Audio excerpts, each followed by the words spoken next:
പിതാവും പുത്രനും പരിശുദ്ധ റൂഹായുമായ സത്യ ഏകദൈവത്തിന്റെ തിരുനാമത്തിൽ തനിക്ക് സ്തുതി. നമ്മുടെ മേൽ തന്റെ കരുണകളും മനോണവും എന്നേക്കും ഉണ്ടായിരിക്കട്ടെ. OBS forum, orthodox Bible study forum, 188-ാം എപ്പിസോഡിലേക്ക് ഏവർക്കും ഹാർദമായി സ്വാഗതം. വിശുദ്ധനായ മത്തായി ശ്ലീഹ എഴുതിയ സുവിശേഷം 6-ാം അധ്യായം 9 മുതൽ 13 വരെയുള്ള വേദഭാഗങ്ങളും, വിശുദ്ധ ലൂക്കോസ് എഴുതിയ സുവിശേഷം 11-ാം അധ്യായം 1 മുതൽ 4 വരെയുള്ള വേദഭാഗങ്ങളും കർത്താവ് തൻ്റെ ശിഷ്യന്മാരെ പ്രാർത്ഥിക്കുവാൻ പഠിപ്പിച്ചതായി രേഖപ്പെടുത്തിയിരിക്കുന്നു.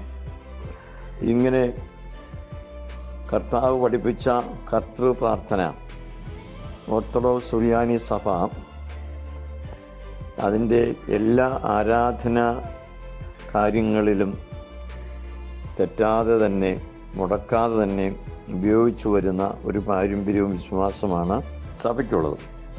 എന്നാൽ പ്രൊട്ടസ്റ്റൻ്റ് പെന്തക്കോസ്ത് കൾട്ടുകൾ കർത്താവ് തൻ്റെ ശിഷ്യന്മാരോട് പ്രാർത്ഥിപ്പാൻ പറഞ്ഞ് പഠിപ്പിച്ചു കൊടുത്ത ഈ പ്രാർത്ഥന ചൊല്ലേണ്ടതില്ല എന്ന് വിശ്വസിക്കുകയും അപ്രകാരം പഠിപ്പിക്കുകയും ചെയ്യുന്നു. ഇതിനവർ പറയുന്ന ന്യായം, ഇത് ചൊല്ലുവാനല്ല കർത്താവ് പറഞ്ഞത്, ഈ വണ്ണം പ്രാർത്ഥിക്കുക എന്ന് മാത്രമാണ് കർത്തൃകൽപ്പന എന്നുള്ളതാണ്. നിങ്ങൾ ഈ വണ്ണം പ്രാർത്ഥിപ്പീൻ, മത്തായിയുടെ സുവിശേഷം 6:8. ഈ തർജ്ജമ തെറ്റായിട്ട് ഉണ്ടാക്കിയിരിക്കുന്നതാണ് എന്ന് നമുക്ക് മനസ്സിലാക്കുവാൻ പ്രയാസമില്ല. ഇംഗ്ലീഷിൽ this then is how you should പ്രേ എന്ന NIV-യിലും പ്രേ ദെൻ ഇൻ ദിസ് വേ എന്ന NRSV-യിലും എഴുതിയിരിക്കുന്നു. ഈ ഭാഗങ്ങൾ എന്നാൽ നിങ്ങൾ ഇങ്ങനെ പ്രാർത്ഥിപ്പീൻ എന്നതാണ് ശരിയായ തർജ്ജമ. ലൂക്കോസിൻ്റെ സുവിശേഷം 11-1-2 വാക്യങ്ങളിൽ യോഹന്നാൻ ശിഷ്യന്മാരെ പ്രാർത്ഥിക്കുവാൻ പഠിപ്പിച്ചതുപോലെ ഞങ്ങളെയും പ്രാർത്ഥിക്കുവാൻ പഠിപ്പിക്കണമേ എന്ന് അപേക്ഷിച്ചതായും കർത്താവ് അവർക്ക് പ്രാർത്ഥന പഠിപ്പിച്ചു കൊടുത്തുകൊണ്ട് നിങ്ങൾ പ്രാർത്ഥിക്കുകയിൽ ചൊല്ലേണ്ടിയത് വെൻ യു പ്രേ സേ എന്നാണ് NRSV-യിലും NIV-യിലും ഒരേപോലെ എഴുതിയിരിക്കുന്നത്. അതുകൊണ്ട് പ്രാർത്ഥിക്കുന്നവർ ഇത് ചൊല്ലുവാനായിട്ട് കൽപ്പിക്കപ്പെട്ട ഒരു പ്രാർത്ഥനയാണെന്നുള്ളത് നിസ്സംശയം പറയുവാൻ നമുക്ക് സാധിക്കും. ആകയാൽ കർത്താവ് പഠിപ്പിച്ച പ്രാർത്ഥന ചൊല്ലുക എന്നുള്ളത് കർത്തൃകൽപ്പനയും അത് ചൊല്ലാതിരിക്കുന്നത് നിത്യജീവൻ്റെ വചനങ്ങളെ വിശ്വസിക്കാത്ത പെന്തക്കോസ്ത് പോലെയുള്ള കൾട്ടുകൾക്ക് അത് കർത്തൃകൽപ്പനയുടെ ലംഘനവുമായിട്ടാണ് വരുന്നത് എന്നും നാം ഗ്രഹിക്കേണ്ടിയിരിക്കുന്നു. എന്നാൽ കർത്തൃകൽപ്പനയുടെ ലംഘനമാണ് എന്ന് അവർ വിശ്വസിക്കുകയോ സ്വീകരിക്കുകയോ ചെയ്യാതെ കർത്തൃകൽപ്പന ചൊല്ലേണ്ടത് ആവശ്യമില്ല എന്ന ഒരു നിലപാടിലൂടെ ഈ സഭ പോകുന്നു. കർത്തൃപ്രാർത്ഥനയിൽ അങ്ങയുടെ ഇഷ്ടം എന്ന ഒരു പ്രയോഗം കാണുവാൻ സാധിക്കും. മത്തായിയുടെ സുവിശേഷം 6:10 അപ്രകാരം എഴുതിയിരിക്കുന്നു. സ്വർഗസ്ഥനായ പിതാവിൻ്റെ ഇഷ്ടം എന്താകുന്നു എന്നതാണ് നമ്മുടെ എപ്പിസോഡിലെ പ്രധാന ചിന്താവിഷയം. ഞാൻ സ്വർഗത്തിൽ നിന്ന് ഇറങ്ങി വന്നിരിക്കുന്നത് എൻ്റെ ഇഷ്ടം ചെയ്യുവാനല്ല, എന്നെ അയച്ചവൻ്റെ ഇഷ്ടം നിവർത്തിപ്പാനത്രേ എന്ന് കർത്താവ് കൽപ്പിച്ചതായി രേഖപ്പെടുത്തിയിരിക്കുന്നു.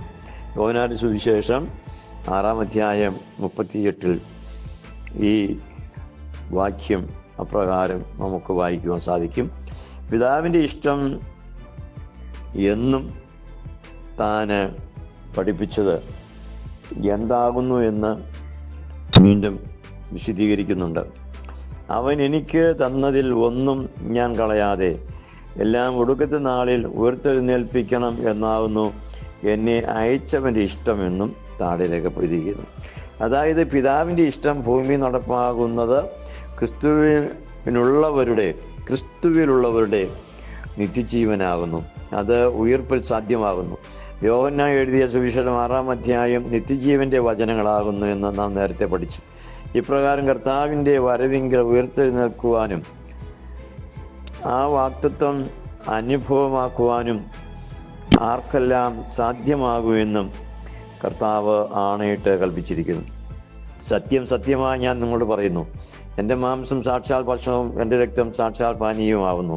എൻ്റെ മാംസം തിന്നുകയും എൻ്റെ രക്തം കുടിക്കുകയും ചെയ്യുന്നവന് നിത്യജീവനുണ്ട്. ഞാൻ ഒടുക്കത്തെ നാളിൽ അവനെ ഉയർത്തെഴുന്നേൽപ്പിക്കുകയും. യോഹന്നാന്റെ സുവിശേഷം 6-ാം അധ്യായം 53 മുതൽ 55 വരെയുള്ള വാക്യങ്ങളിലും ഇതാകുന്നു പിതാവിൻ്റെ ഇഷ്ടമെന്ന് യോഹന്നാന്റെ സുവിശേഷം 6:40 രേഖപ്പെടുത്തിയിരിക്കുന്നു. സുറിയാനി സഭ ഈ നിത്യജീവൻ്റെ വചനങ്ങൾ വിശ്വസിക്കുന്ന ഒരു സഭയാണ്. എന്നാൽ ഞാൻ ഇപ്പോൾ വിശ്വാസത്തിലാകുന്നു എന്ന് പറയുന്ന പൊന്തകൾ ഇതൊന്നും വിശ്വസിക്കുന്നുമില്ല. ഇതാണ് സത്യവിശ്വാസം എന്ന് തിരിച്ചറിയാതെ കർത്തൃകൽപ്പനയുടെ ലംഘനമായ വിശ്വാസവും ജീവിതവുമായി മുമ്പോട്ട് പോകുന്ന ഏവരുമേ, എന്നെ കേൾക്കുന്ന ഏവരുമേ, സ്വയം ചിന്തിച്ച് ഞാൻ കർത്തൃകൽപ്പന പ്രകാരം സത്യവിശ്വാസിയാണോ എന്ന തീരുമാനം സ്വയം എടുക്കുക ആകുന്നുവെങ്കിൽ നല്ലത്, അല്ല എങ്കിൽ അത് ശിക്ഷയ്ക്കും പ്രതികാരത്തിനുമായി തീരുമെന്ന് തിരിച്ചറിയുക. സത്യവിശ്വാസത്തിലേക്ക് മടങ്ങി വരുവാൻ ഇത് നിങ്ങളെ പരിശുദ്ധാത്മാവ് സഹായിക്കുമെന്ന് വിശ്വസിക്കുന്നു. ഇത്രയും കേട്ട ഏവർക്കും നന്ദി. തണ്ണിക്കോട്ടച്ചൻ.